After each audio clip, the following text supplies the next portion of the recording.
I think you have to secure the border for any of these conversations that people want to have on this issue of immigration and how to deal with it. I say that the American people are not going to trust Washington, D.C.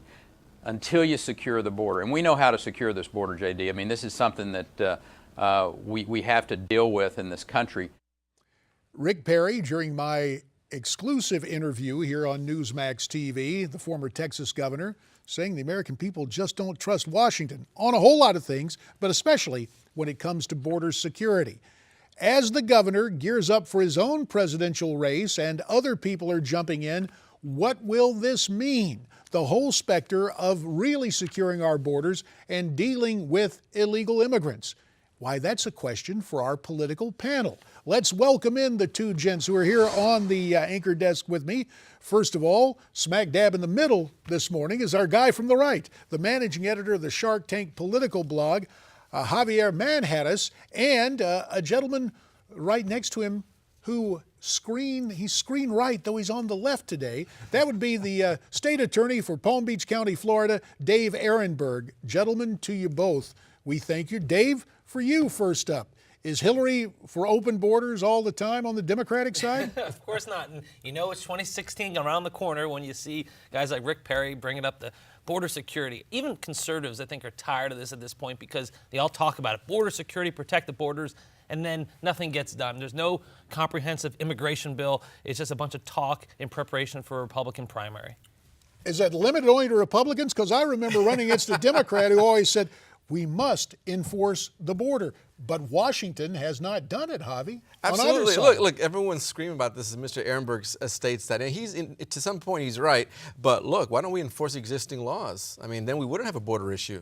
I think a lot of these illegal immigrants would leave by attrition.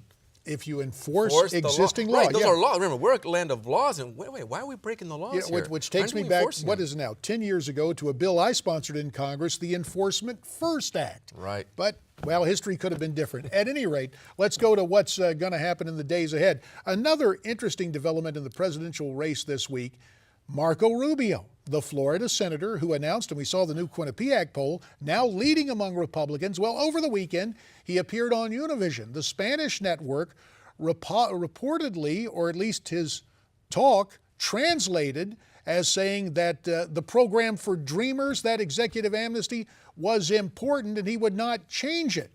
That's the way it was reported first, but media outlets went back and said, now wait a minute. The senator's comments were mistranslated into English. He's actually opposed to amnesty, and that will continue. So it sets up a real question.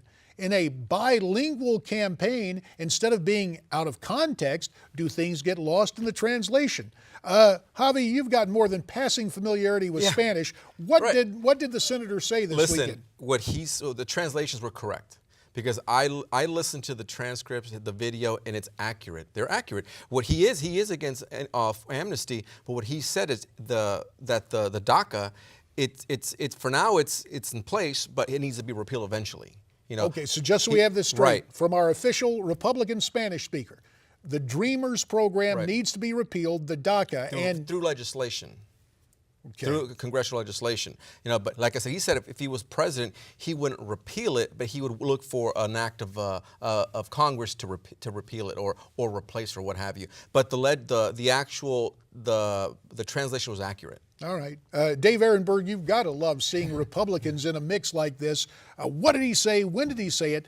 But the notion of bilingual campaigns. We've both been in politics. We say something's out of context. Now, can things really get lost in translation? Yeah, it reminds me when Charles Barkley came out with his autobiography and claimed he was misquoted in his own autobiography.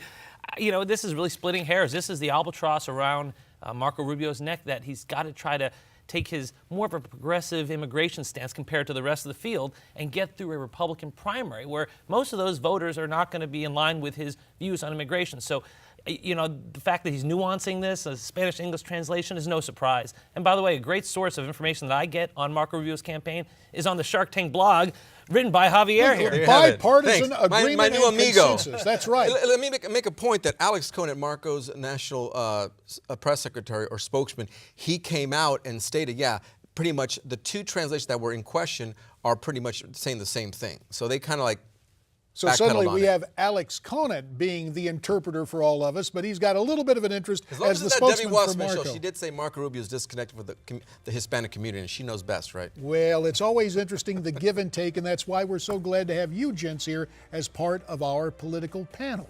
In whatever language, we're happy to translate it out. One word we don't have to change is a 4-letter word, time. We're out of it for now, but back on the other side with more.